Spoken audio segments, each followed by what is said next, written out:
wait before, you have about this many people on a call, but you guys are all here at the same time.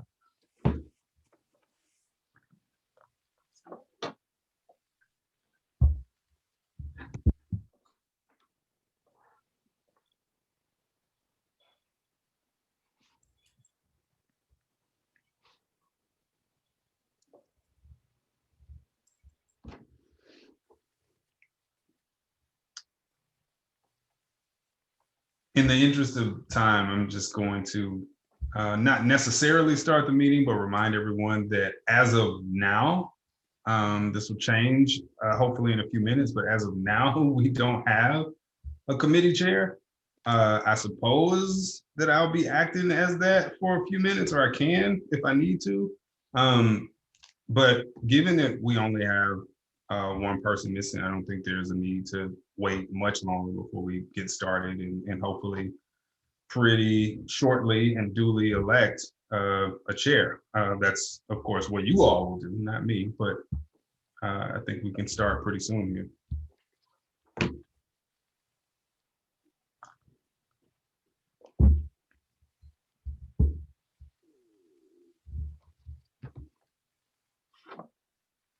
Any rules that I need to know about handling a situation like this before we jump into the agenda?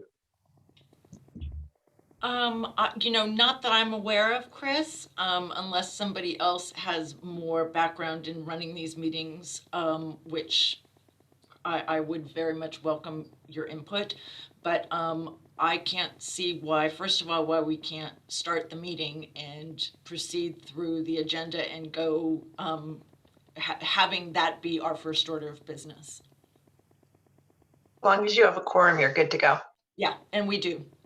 Thank you, Jill. I count on you for this. Yeah, that's immediately where my eyes go on the screen. I'm free to just call out my name because I don't want to keep throwing out information if people don't want to hear my voice. We love your voice. Bring it on. I'm happy to start roll call if you like.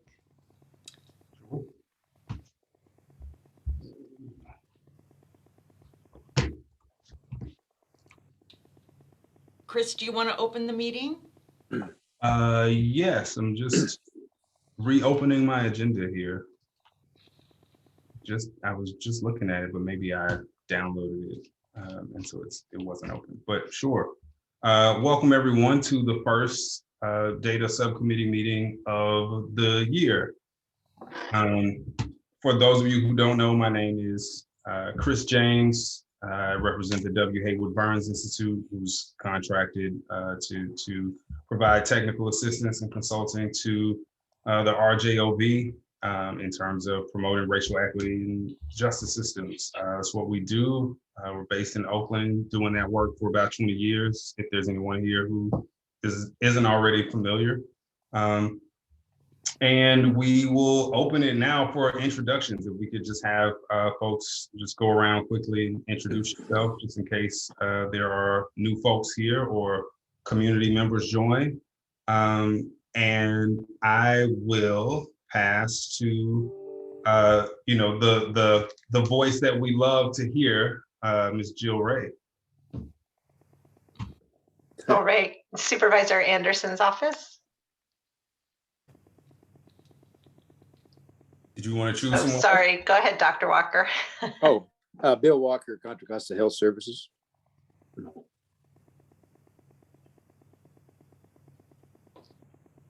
Nicole, it might be easier or more straightforward if you just go down the roster list and then we'll invite others. Sure. So there's some new folks that I don't know how to pronounce your last name, so you might need to help me. Becky, how do you pronounce your last name? Bachikis. Bachikis? Yes. Hi, good afternoon, everybody. Becky Bachikis. I'm the Director of Student Programs for the County Office of Ed, and I'm here as proxy for our County Superintendent, Lynn Mackey. And Matthew Malone? Good afternoon, everyone. Matt Malone, Chief Counsel, Contra Costa County Superior Court. And Melissa, can you tell me how to pronounce your last name? Sure, absolutely. It's Melissa Clavoon, and I am with the Sheriff's Office. Starting Saturday, I will be an assistant sheriff. I'm currently a captain and will be promoted to assistant sheriff. So I am taking the spot of John Loudon, who just retired on Tuesday. And then Shayla Bonner. Yep, Shayla Bonner here. I believe I have the community organizing seat. I work at Safe Return Project and I'm the program manager there. And Melvin Russell. Afternoon, Melvin Russell. I'm the Assistant Chief Probation Officer. Congratulations, Melissa. Thank you. Alicia, how do you pronounce your last name? This is Alicia Knuckles, and I'm actually with Supervisor Burgess's office. I just can't fit all that in my little name area, so I just put my first name. Thank you for having me. And Dr. Hernandez. Hi, Dr. Hernandez, CAB member and also a member on the Equal Employment Opportunity Council. It's great to be here and see you all again. And Denise. I'm Denise Zabkevich. I'm with the Office of Reentry and Justice. And I think we might have one other community member or possibly county staff. I'm not sure. I think community member, Emma Lou. It's me. I'm Emma Bates. I'm a community member. I think that's everyone. Did I miss anyone? I mean, you missed you, but Oh.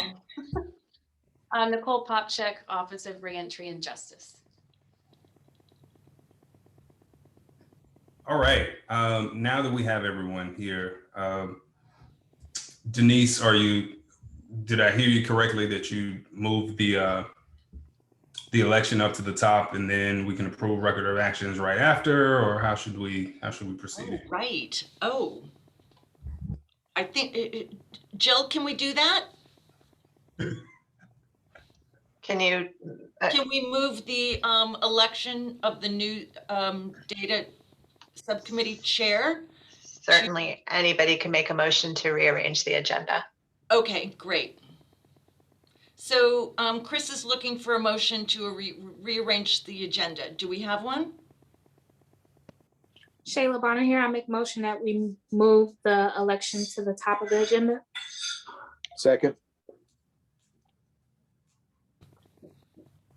Nicole, you want to get a roll call for that, Any please? public comment on that now that the motion's been made?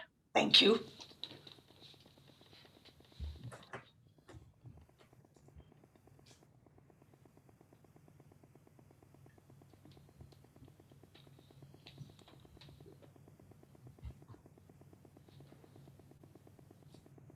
If there's no public comment, you certainly can go ahead with your vote.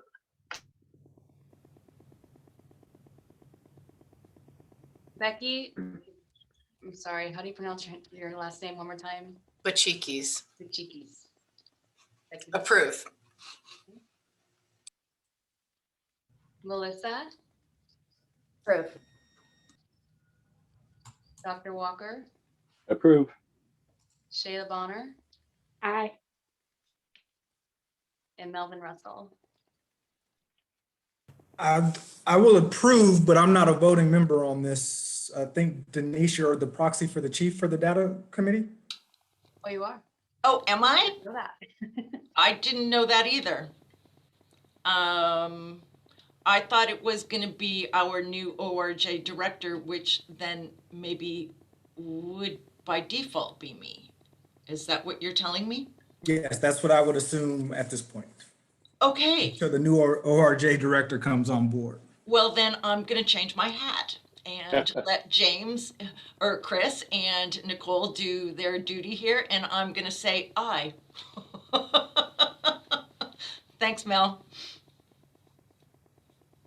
Motion passes.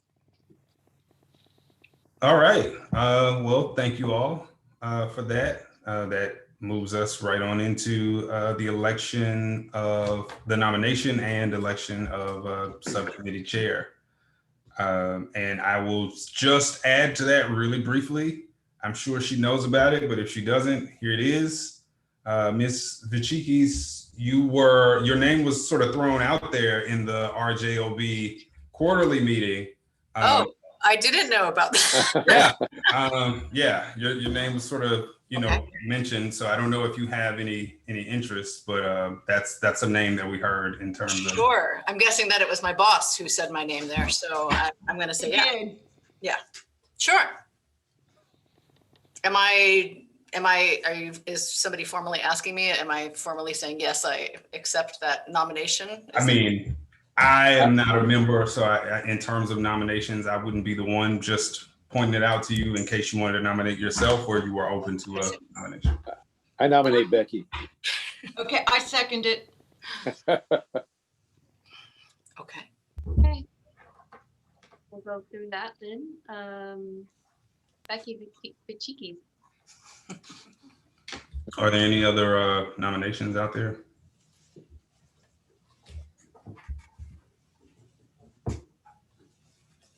And following Jill's protocol, reminder, do we have any public comments?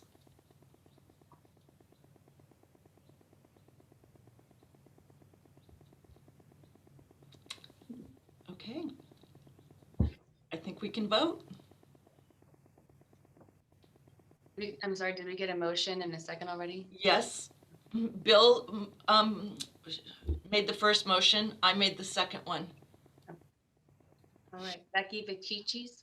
I'm sorry, I'm butchering your name. It's okay. It's a dangerous name, but as a former school administrator, yes. It's Bichikis, like keys at the end, like keys. It's Mexican, so just think of it as if it's Spanish. That helps a little bit. Thank you for your patience. Melissa Clahun. Aye. Dr. Walker. Aye. Shayla Bonner. Aye. And Denise. I Aye. didn't pronounce your last name yet. I should, but maybe you can help me out. Zabkevich. All right, motion passes. Okay, so am I to assume these duties immediately, I suppose? Absolutely. That baton has been passed. Great. Well, I'm glad that Jill's here so I can lean on her if I get lost. Jill, just please, especially since I didn't know I was going to be doing this right now. So I guess the next item on our agenda is the approval of the record of action from our December 3rd subcommittee meeting, attachment 1 in the packet. And if like me, you are wondering where that packet is, it's now, you have to click on the link to get there, right? It used to come as an attachment to our, as to the calendar invite, but now you have to click and go through, but it is there. And so do I have a motion to approve the record of action from the December 3rd meeting? So moved. Okay, second. I'll second. Thank you, Denise. And can we have a roll call vote of approval? Do we have to do that, or we just say anybody, do we have dissension? Check to see if there's any public comment. Oh, is there any public comment about the record of action from the December 3rd meeting? Okay. Hearing none. Sorry.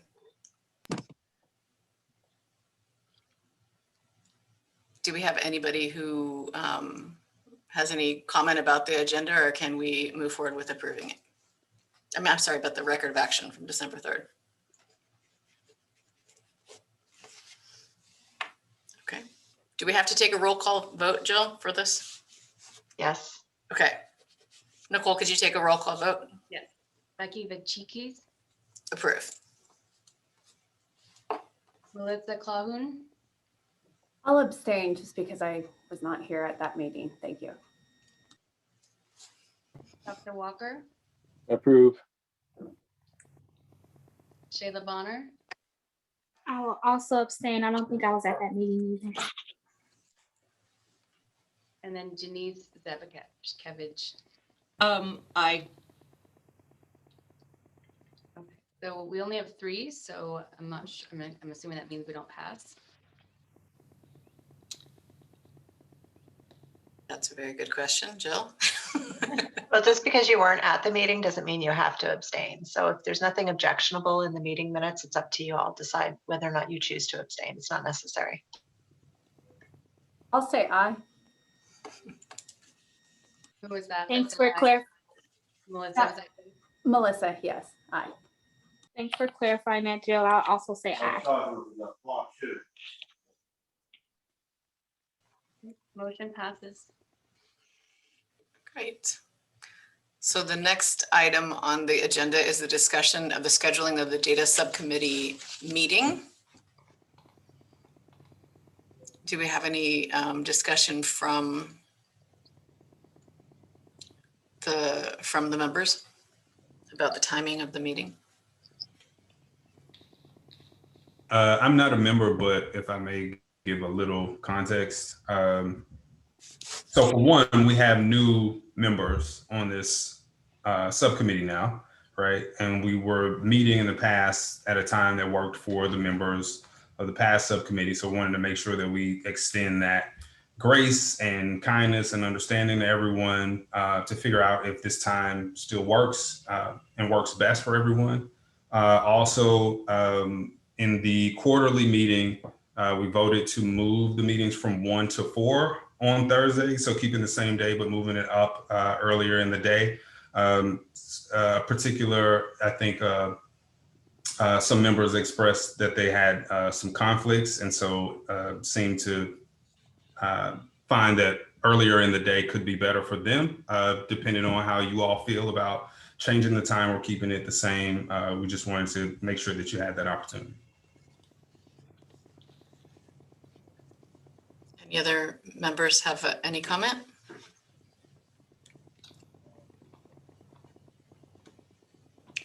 Any public comment?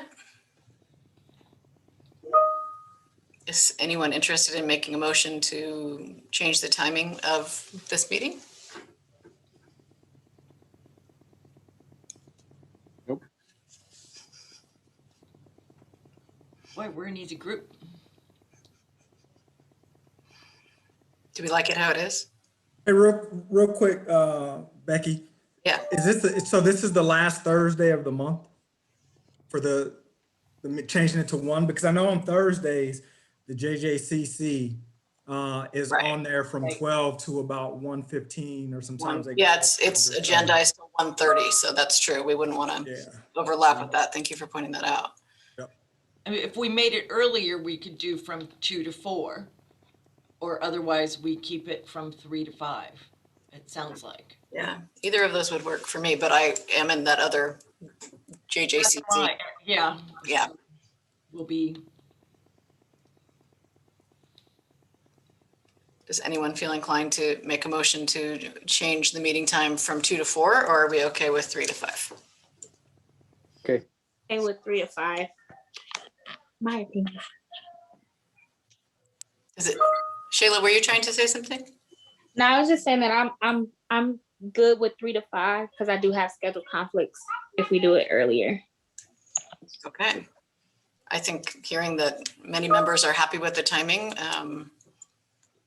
maybe we should just keep it. I don't think we have to make any motion for that if we're not changing anything, correct? Right. That's correct.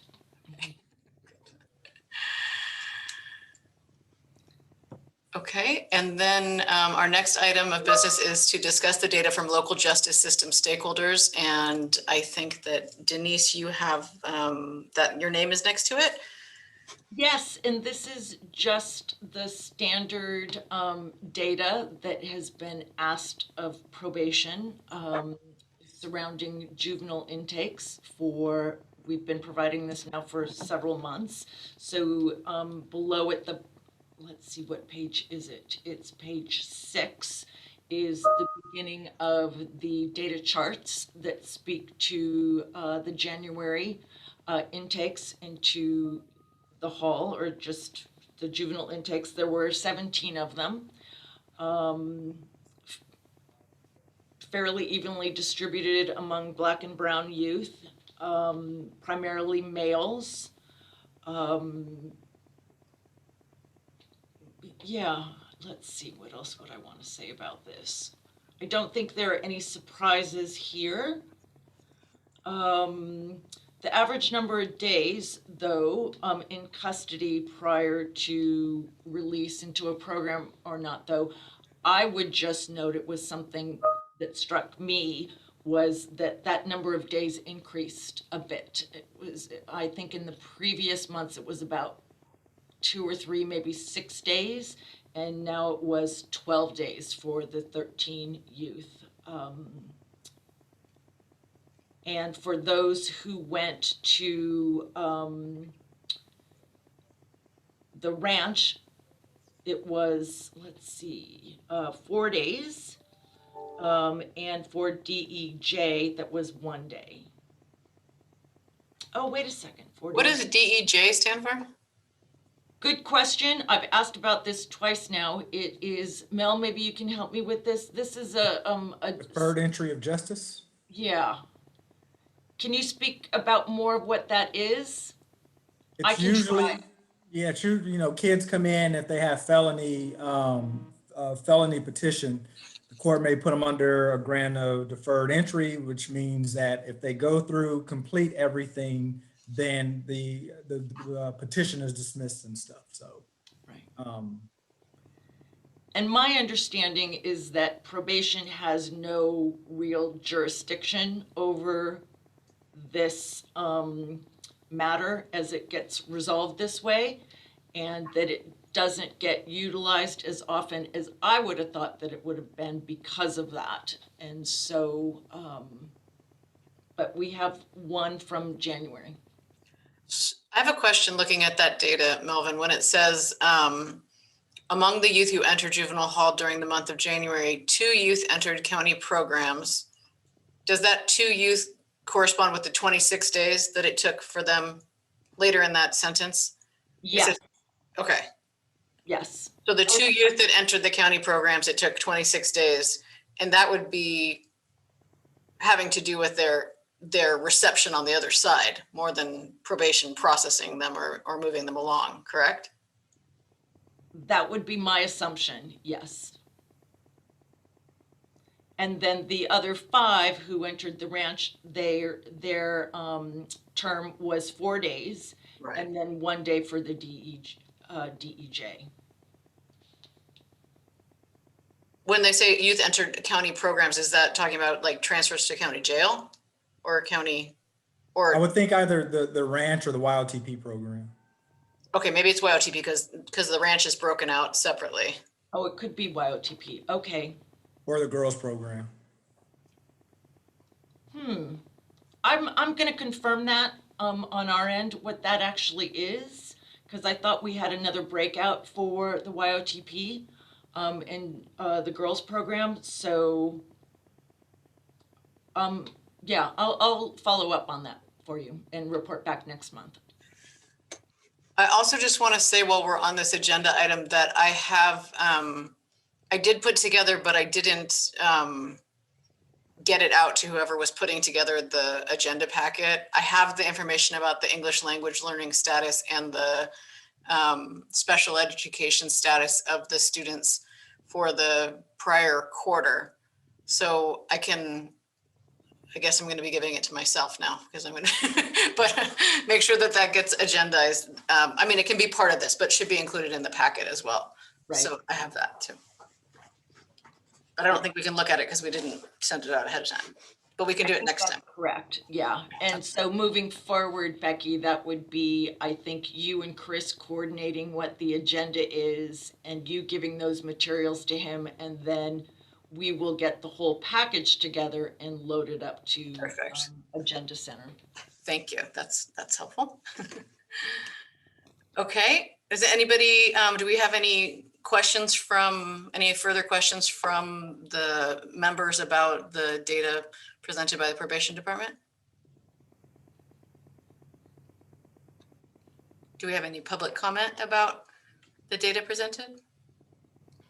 I have a public question that is related to the data that's presented. I was wondering if there is documented and transparent protocol around which youth or emergent adults or youth are referred to diversion programs or any type of program in lieu of incarceration. Does that exist somewhere? So you're talking about like pre-referral diversion when like the people who wouldn't even end up on this chart. Is that what you mean? Yes, I guess people who would not end up on this chart. I'm not sure. Does anybody know the answer to that? Whether there's published information about participation in the diversion program? Or how one becomes fortunate enough to be able to participate in the program. I know that some information about that program has been shared at the JJCC in the past, and I'm not sure if we could request to get information about that. But I think that that is part of the picture. I understand what you're saying. This is just a picture of the people who come into incarceration, but there's more to the story that paints a bigger picture. Now, the Our Job Diversion Committee is going to be presenting on diversion programs next month for youth. And so the DA will be presenting on that. And I think that's really a great place to ask about that because we don't have that data. Diversion happens before probation, basically. Okay, thank you. So I should reach out to the Yeah, and JJCC. hopefully Emmylou, that she will have some data and she will certainly be familiar with all the programs that are coming out for the youth. And then, as I understand it, the month after, we will be discussing the adult diversion programs and what those criteria are and the number of people that come through and things along those lines. Great. And are the links for those meetings on the county website? They would be on the Our Job. If you have, if you've signed up for the Our Job on Agenda Center, you will get the links or the agenda packets for both of those meetings. Okay, thank you very much. You're welcome. I would say This- that, go ahead. I was just going to say, just to be clear, because there was a couple different things that were said around. The Juvenile Justice Coordinating Council is completely separate. And what Denise was referring to is the Racial Justice Oversight Body Diversion Subcommittee, where the DA will be presenting that info. Right, thank you. That's an important clarification. Thank you, Jill. 'Cause Thanks, that's Jill. also a diversion subcommittee of the JJCC, and that's not what we're talking about. I also just want to point out that in terms of a process, look at that. My understanding is that being the data subcommittee, at some point in time, the diversion subcommittee or any subcommittee of the RJOB could request from us to gather data to inform other teams, decision making. I remember we discussed that before, so I just want to put that out there that if in some way in that meeting they aren't collecting that information, Emmylou, it would not be inappropriate to suggest to them that you're interested in seeing it and ask them if they could collect that. Do you know? So there's kind of like that process. Okay, thank you. Yeah. And then just a quick comment, Rebecca. So I know with probation, we've been given this data for the last few months and stuff, and we're getting ready, I think, real close to being able to kick off our case management. So if there's additional data that this group wants to see or start talking about, now would be a perfect time. So once we meet for the case management and start building it out, we can actually put that stuff in on the front end instead of maybe 6 months down the line and then having to go back. So I know we provide a lot, but if there's additional stuff that people want to see, let Denise know, and we can definitely take it to our implementation team for the case management system. That is really exciting. Case management system coming into birth. I know that's been talked about For a while. for a long time. Very long time. That's great. And When is that happening, Melvin? I think we're getting it on the Board of Supervisors agenda. I'm hoping for the first meeting in March. They just went through all of the appendix for the contract stuff, got all that squared away. So now it just has to go to the board. I know the original was trying to get it on at the end of February, but I don't think we quite made it. So I think we're about a week or two. And then once they approve, we're ready to go with Tyler supervision. So. And is that something that's articulated with the adult system or just internally in the juvenile system? No, it's going to be the complete department. The kickoff, I don't know what phase, if it's rolling out juvenile and then adult, but I know it's going to talk to the court system. It should talk to our partners and everyone else. So we'll definitely be able to see, because I know one of the things that we always talk about, you know, in this meeting is we see one side of the data of probation being able to submit. And, you know, to the point of pre-diversion, now we should be able to talk with the DA system and be able to have that so we can see the entire picture from the arrest to diversion in the community. If that failed, then comes to probation for us then to make a decision to send over to the DA, and then the DA in their filing, and be able to get, like I said, a pretty complete picture of all the data concerning our youth and stuff. So we're excited. That's It's huge. it's been, I want to say maybe close to 15 years. Yeah. So. Wow. I feel like we need some fireworks or something. Are Yeah, you- that's a huge deal. And as I understand too, Mel, that there's going to be a way to convert some of our existing data so that it goes into this new system so that we can look at past records as well. Yes, and that's gonna be pretty the heavy lift of it all, because we have to make sure that all that data is accurate and clean before taking it over to the new system. And so, Right. but from my understanding of what I'm hearing is that the court is going to the new system, their new system in February. So we have to be on, or February or March. So we have to be online. It's March, yeah.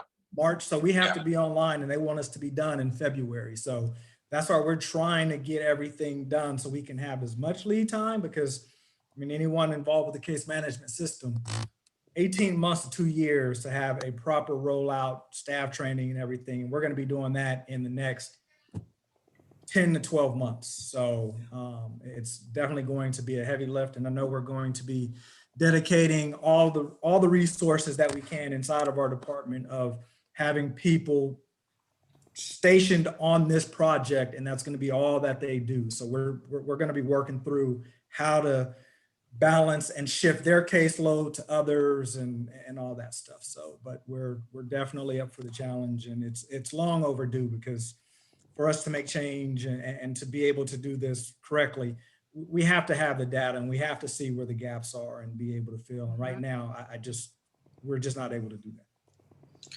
You know, yeah, go ahead. Go ahead. What I will share is that I have recently received access to the last 5 years of Department of Justice data for juveniles. And so I've just now, really, I got access to that today. So my hope is to be able to have some very preliminary analyses and trends of offenses and, you know, disparities by demographic characteristics on offenses and dispositions, things along those lines, to share with this committee based upon what we send to the state. So that could be something that we could use to inform the quality of the data for the data transfer with the case management system as well. But it will give us, you know, a snapshot of some of the things. Not all the details are there, but we have a good number of them that I think is worth looking at a high level to see what's going on. So. That'll be really helpful, I think, to paint a picture, especially because there's been so many changes in the last couple of years. It'll be helpful to have kind of like that baseline data to show where we were at. Yeah, I agree.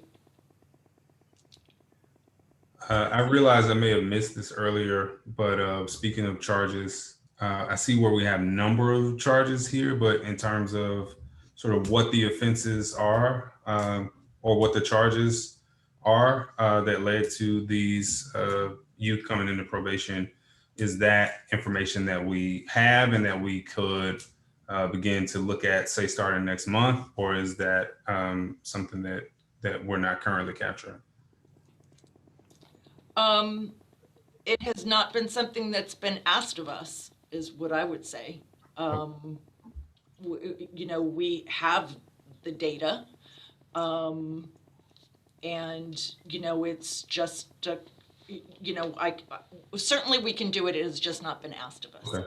Yeah, I think in terms of trying to the overarching sort of goal of trying to develop programs where programs make sense, there's going to need to be some level of insight about what types of programs you need based on what sorts of behaviors you know are occurring. So just something to add going forward, I think. Well, maybe you could tell me a little bit more about what kind of detail on the charge. I mean, I can give you the direct charge, or do you want, is it sufficient to say that it's a charge type of felony or a misdue class? Or do you want it, is it a crime against a person or not? There's a lot of different ways, and let's see what we have, 2, 3, 7, 10. We've got 13 different charges just in this 1 month. How do you want to see that? So my tendency would be to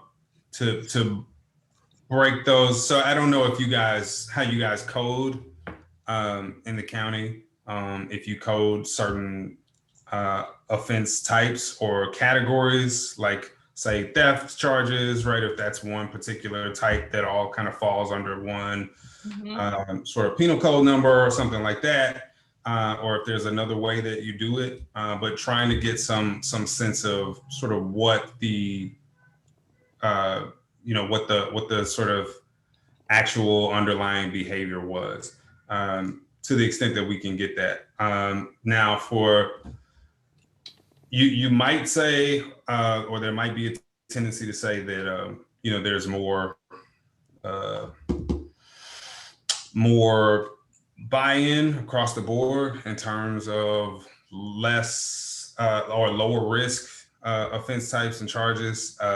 So if you wanted to start there, you know, that I wouldn't be opposed to it, but I would love to see all of it and have a sense of sort of what, you know, what exactly it is that we're referring to, and if programs can be developed, if there are you know, models that can be followed in terms of how to develop something within the county that would respond directly to those situations, particularly if there are situations that are happening in some number. Well, I think I could work with our data analyst to get a table that would speak to the categories of offenses that you're talking about broadly, rather than giving you a detailed list of, you know, the codes themselves. Right. And we could, you know, or alternatively, we can just tell you what is a felony, what's a misdemeanor. If you want something that's more specific by category, whether it is a crime against property or a crime against a person or a theft or a drug or a weapon, I can work with our staff so that we can get some very commonly used categories created and developed in order to do that. I'm not sure that we will have something like that for you next month. What I'll say is that I'm going through that right now with adult data from DOJ, and it is not, I mean, granted, I have a boatload more cases, millions of cases that I'm going through, but it is a coding kind of nightmare. Oh, yeah. So, yeah, it's a major coding nightmare. But if what we have is only, you know, less than 20 cases, I mean, I can do that by hand. So what I'm trying to say is I'll work with our staff and we'll get something for you. How's Okay.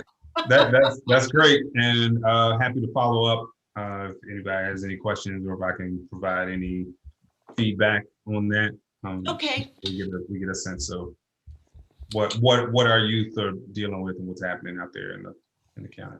There's a standard categorization for charges that CSAC has used in their jail utilization study and some of their other work. And I think it's maybe 5 or 6 categories. And just because I'm so embedded with the CSAC project and they're been so supportive with our adult work, I'm going to draw on that as it does a little bit of double duty for us. And if Just you- listening to what you had to say, Denise, I think that the categories that you rattled off there, I mean, like the actual code is not so helpful to all of us, but like when you say felony crime against person, felony crime against property, misdemeanor crime, you know, that is more, I think, understandable to the lay person. That would be my impression. Okay. Yeah, and then one thing I just, sorry. Okay, I was just gonna say, one thing I want to point out too, I think part of the importance of having the code as well is if we look at it from start to finish of what they were charged with coming in and then what they actually pled out to, right? Because then you can take a look and see, hey, is the population being overcharged to get them into juvenile hall versus what the DA actually came up with? And so I think if we don't capture the actual penal code, we may lose that translation of, hey, it was a crime against a person that maybe started as a felony, but then the DA charged it as crime against a person, but it's a misdemeanor. We wouldn't necessarily see it. So I think to Chris's point, it's a good thing of being able to track that start to finish and really get a good sense of, hey, how is all this being played out? Because if it was played down to a misdemeanor, how come that kid couldn't get diversion in the community instead of coming into juvenile hall if this was the ultimate sanction that the DA was planning to do? Just for, my 2 cents. Real talk, Melvin. Thank you very much.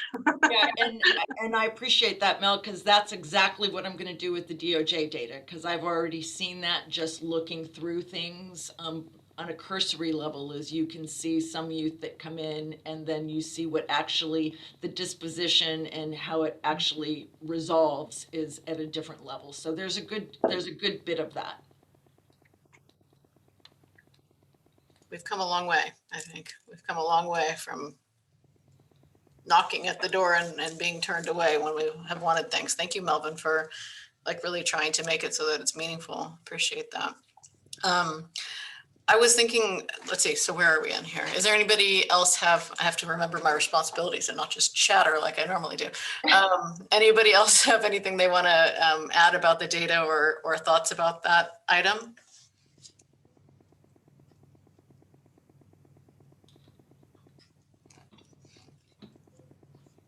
Okay, should we move to the next item then? Discuss commendation or incentive to encourage more agencies to share data. So what was the thought behind that? Since I didn't make the item, I'm not entirely sure. Yeah, so this is another one of those items on the agenda where I remind you all that this is not my original idea. This is something that I heard in a meeting, right? So within this meeting, someone may have been Deborah on the way out, right? Because you might be more likely to get creative when you when you have somewhere else to be. But it may have been her, but somebody mentioned potentially coming up with some way to officially recognize agencies that are participating, that are giving us data, because we know that's been an issue.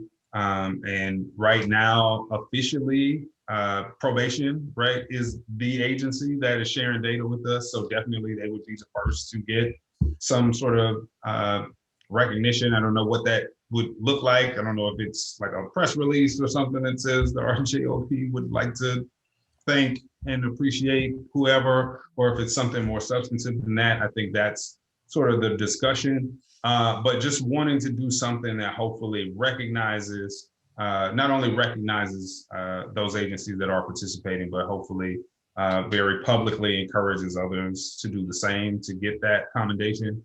I think it would need to be something public enough and maybe even, dare I say, prestigious enough or something to that effect that people actually want it. But I have not heard that idea really before. And I think it's a really innovative and potentially really good way to approach sort of this issue that we're having in terms of getting data. That's in addition, of course, to the Police Chiefs Association meeting is happening next month, where we'll go and ask at least for police data in the various cities within the county.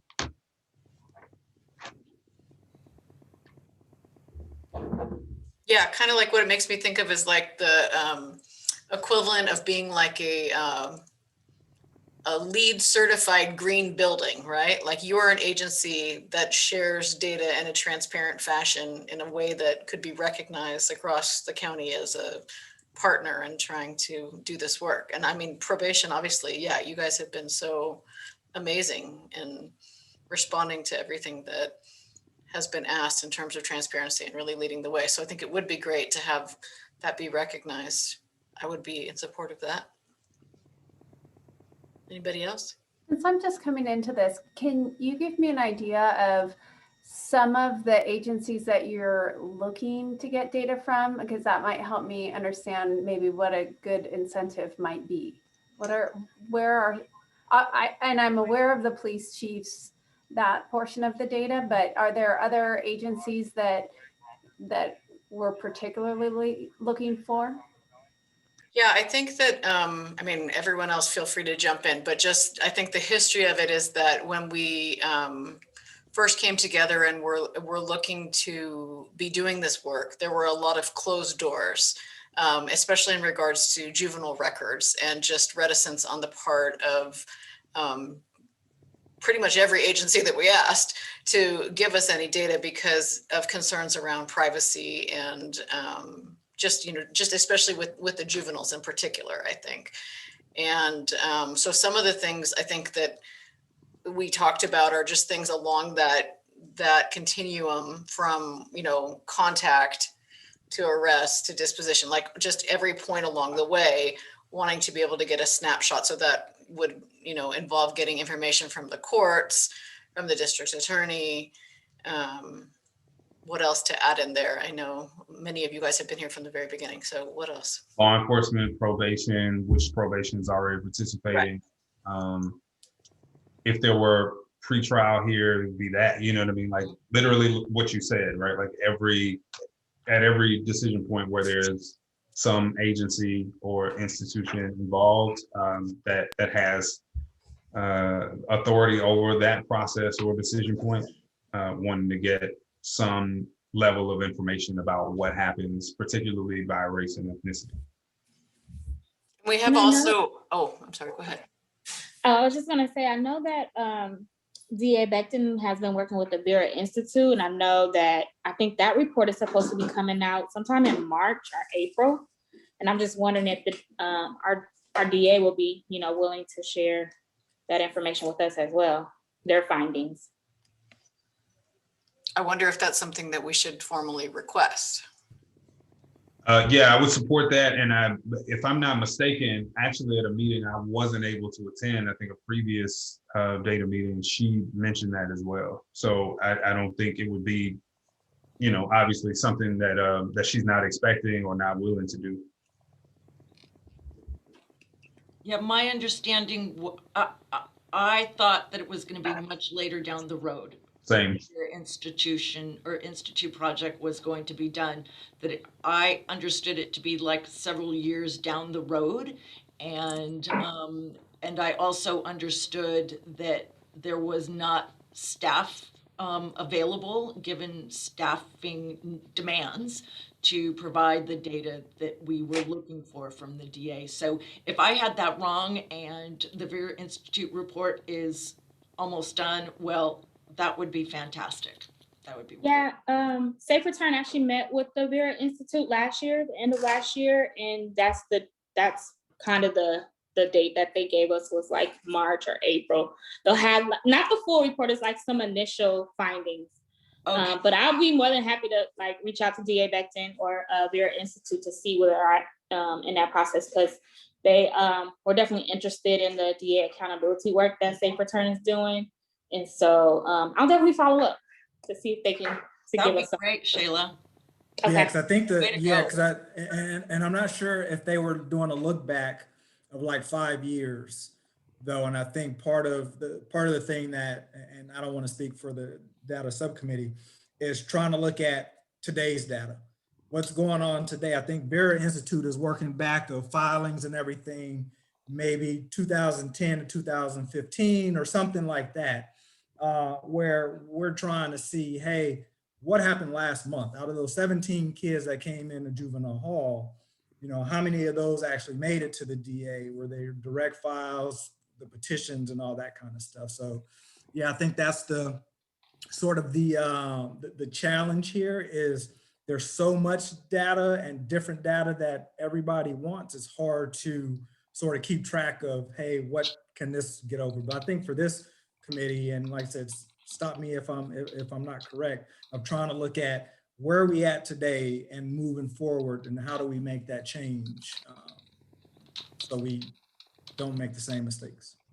I hear you, Melvin. And I'm wondering, like, building on what you just said, I wonder if there's a way to kind of take the youth who we are currently engaged with and build a knowledge about, not particularly individually, but as a composite, what are some of the past challenges and situations that those youth have been in terms of like kind of like a backwards mapping from where we are. Because I mean, as we, those of us who work with the youth who are there know, you know, there often is this unfortunate progression from detention to the ranch to YOTP or whatever like that. So looking back, and I'm saying not individually, because that's, I mean, I think there are privacy concerns in that regard, but just like what percentage of youth who are in YOTP have previously been at the ranch, even something like that maybe would be an interesting thing to look at, because,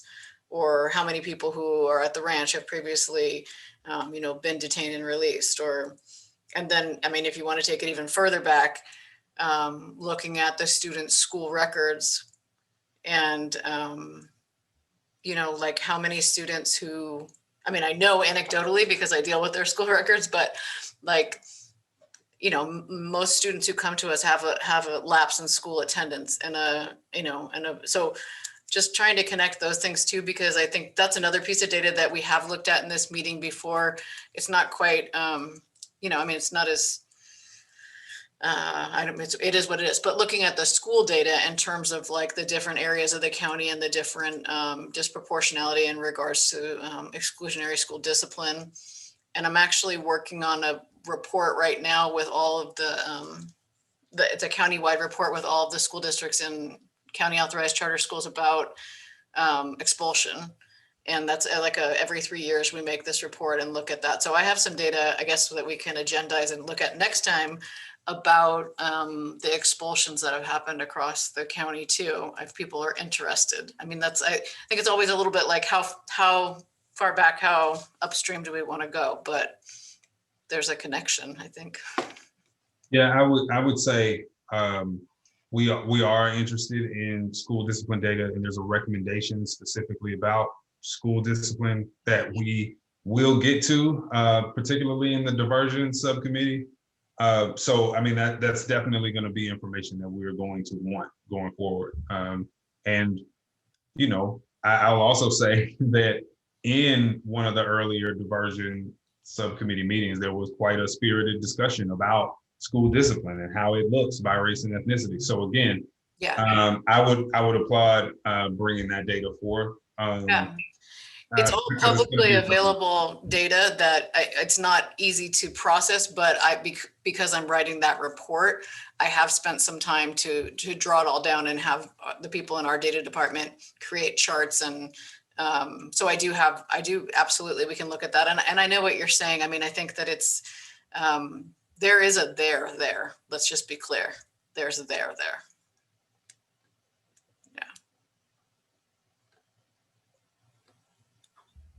Great. So does anybody have any brilliant ideas about what we could suggest as a commendation or incentive? I mean, we can't do any gifts of public funds or anything that it would be, you know, no trips to Hawaii for probation directors who share their data, but you know. I was just about to say, I love tropical weather, but since you just said that, I guess that's out. What kind kind of recognition would be meaningful to agencies?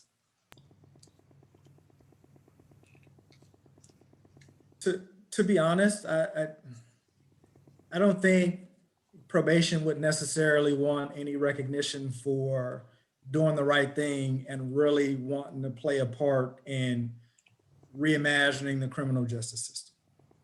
I just really think that, you know, from our position and the chief's position is, we're going to be as transparent as possible. We're going to try to accommodate every single ask that we can. And at the end of the day, you know, the recognition is we made a difference with recidivism. We made a difference with the numbers going down and all that type of stuff. So you know, from the standpoint of getting a letter or something saying, hey, good job doing all that. I mean, that's, I think from, like I said, our standpoint, it's more of a, let's get the work done and just be recognized for transforming what we're doing here in Contra Costa County. I would also add, Becky, that after the CAB's recommendations came out surrounding data sharing, that this is the first time that I had, since I've been with the ORJ, that I received all the data from all of our partners within 3 weeks of the deadline, from all of our partners, even those people who have said, we can't give you anything because we're too overworked, or we've got a new case management system, we can't do this. I got everything. And I don't know what to attribute it to other than those CAB recommendations that are, by the way, being agendized to go to the CCP. So I'm not sure if we really need to encourage more right now. There might be, that might just be a little bit of a, you know, it just might have been enough, I would like to think. But I was really, really surprised and really hopeful that we'll continue. I could, if I could just jump in and add a little bit, because those recommendations, for those of you that don't know, went to the Public Protection Committee. That's where they were just this last week with staff recommendations. And the supervisors definitely supported those recommendations to get more data, to be more transparent. And I think that's really critical for departments to hear that from the Board of Supervisors. The challenging part is when you have elected officials. The Board of Supervisors can't dictate to them what to do with their data. So I think that's the challenge that you guys are facing is, you know, the sheriff has come forth and said, here's the data. We're gonna provide it to you as soon as we do this presentation. It's been wonderful. But not all elected officials in the county have been so forthcoming with their data. So that's the challenge. And I'm not sure that there's any incentive you could give to get that data. Yeah. I do think it's like a critical mass, right? Though it's building that as more and more people release more and more data, then it feels safer to do so also, because I think that it was hard to be the first person to release certain data, you know, but now that people are being more transparent, and that's part of more, just I think people's expectation too. I think building the data that you can get and then recognizing and highlighting where the holes are publicly might help get more data. Yeah. But I also think that just even with developing the community report from last fiscal year, that every organization whose data I featured and wrote a brief paragraph about, I sent the report back to them and said, this is what I've seen in your data, and this is how I've interpreted it. Do you have any comments? And that has been a negotiation sometimes, and it's always gone very well, and nobody has said, please take me out. So, you know, having that precedent of knowing that you can speak to the broader context rather than just what's going on here can shed a light and send an image in a way that might be highlighted in a different way depending upon how you want to go about it. So you know, I think that's something that will also encourage people to share, knowing that they have that voice. I guess, given our experience in the health services department with data, it's one thing to make data available, and it's another thing to make it understandable. Yes. And particularly if we're interested in more, public availability of our data, we might begin to think about dashboards and things that are easily interpreted. We obviously run into that all the time with our health statistics, and particularly during the COVID epidemic, the issues of case rates and hospitalizations and now vaccine rates. And if you go on our website at cchealth.org, you can see all that in kind of in dashboard form, which is fairly understandable. So I'm not sure we're there yet in terms of the amount of data we want to be sharing, but we should have, I think, that as kind of a long-term goal. And maybe that's the best reward for our agencies, is to have them publicly recognized about the good job that they're doing. So let's put that out there. That is such a good point. I go on that website almost every single day. I do too. I wonder, do you guys track the utilization of the website? Because I'm Yeah, we do. curious. Yeah, we track it by hits, and we get, as you might imagine, a lot of hits. Yeah, I think you guys have done a day great from me. I know. Well, I think you guys have done it's a really good example, because if without that dashboard, there's no way that anybody could keep up with the constantly changing data. So it's only through having a dashboard that you can look. And I mean, you guys have been so transparent with everything, right? I mean, everything is there. You can see. It's all there, yeah. It's all Good or there. bad, it's there, yeah. Exactly. And then, you guys have been able to respond to, that's a really good example. I think that's yeah. Because any other kind of snapshot is just a snapshot, right? But when you have a dashboard. Right. Yeah. Okay. Good ideas. Anything else? That is the last item that we have on our agenda. Oh, there was supposed to be a vote regarding that. Not necessarily. I just Okay. did that to make sure that if any In action case we needs to had be something taken, to we vote can on. do Got it. that. But I don't know if we've opened the floor for public comment on this particular item yet. True. Thank you so much. Any public comment?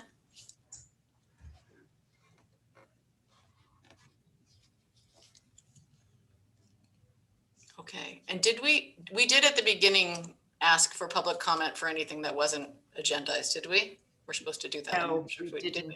We didn't. Do we have any public comment for any item not agendized on today's agenda? Okay. Great. In terms of just thinking about the fact that, is there anything that people would like to see agendized for future meetings? Because that's now going to be partially my responsibility. Thinking about that.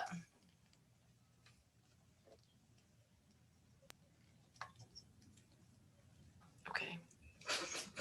I think that's everyone's way of saying they'll wait for school discipline data review and stuff. Well, I think it's safe to say, Becky, that for next month, you could agendize preliminary Department of Justice tables for juveniles. And I don't know how far I'm gonna get, but I would expect I'll have a half a dozen tables that we can at least look at broadly of what's gone on in the last year. And I'd like to take it further than that, but we'll start with the baby steps and get the charges for Chris and go from there. But we can add that other as the DOJ data. Great. And I can definitely bring what I have already prepared, so I know I can bring it. I have the last 3 years expulsion data by district and by age span, K through 3, 4 through 6, 7, 8, and then 9 through 12. And then also district expulsion data by race, ethnicity. That would be great. English language learner status and special education, homeless and foster, all of that. So I have all of that. Oh, wow. Great. Great. Yeah. And that's all public information, but like I said, you have to mine the DataQuest website and, make it into tables. It's nothing that you can look at very easily in that way, but I have it all, so. Yeah, okay. Great. I think Shayla was getting ready to say something. Oh, no, I was just gonna say, if I hear back, because I'm emailing Vera today, because I'm excited about the work that they're doing. If I hear anything back from them, should I just bring it to the next meeting as an update, or would folks like to know in advance? Well, if you have something to share, I think we have to agendize and have it as an attachment in the packet. So I think, Chris, is that you and me who are going to be doing that now? Yes. Okay, so Shayla, do you have my email address? Should I put it in the chat? Can you put it in the chat? Yes. Yeah, absolutely. And anyone who. If they send me anything, I'll just make sure that I give it to you. Yeah, thank you. So if any members have anything that they want to bring forward, please, let me make sure I spell my own confusing last name correctly. There we go. Feel free to email me, and Chris also. Chris, you want to put your email in there too, so they can copy you as well. Okay, if we have nothing further, then do we have to make a motion to adjourn the meeting, or we do? Before we do that, All right. one thing, does everyone know how to sign up for the agendas, or to subscribe to them so that you get the updates as soon as they go out? I cannot see anyone. I don't know what I clicked, but I don't know if people are nodding their heads or what. Yeah. A lot of nodding the heads. Yeah. I think most people are able to. Yes. Okay. Great. Just checking, because I was going to advocate for sharing the screen and somebody walking you through it so everybody could, make sure that you get the agendas and you know what's on them. But if you guys have it under control. Anybody want that? I can do that. I have it open on my computer. Anybody want to see it? Okay, we all got here, so most people. Yeah, exactly. Okay, great. Do we need to make a motion to adjourn the meeting? I don't think so. No. You Okay. don't need to. I've sat in so many of these meetings, I can't believe I don't remember the actual protocol, right? I've listened to it a million times, but never had to be the one to say it. And I would just point out that the next meeting then will be held on Thursday, March 25th from 3 to 5, given the decision to keep the date of the month and the time the same. So March 25th, 3 to 5. We'll see you then. Thank you so much, Denise. Right. Thanks, you guys. Thank you. Thank you. Bye-bye.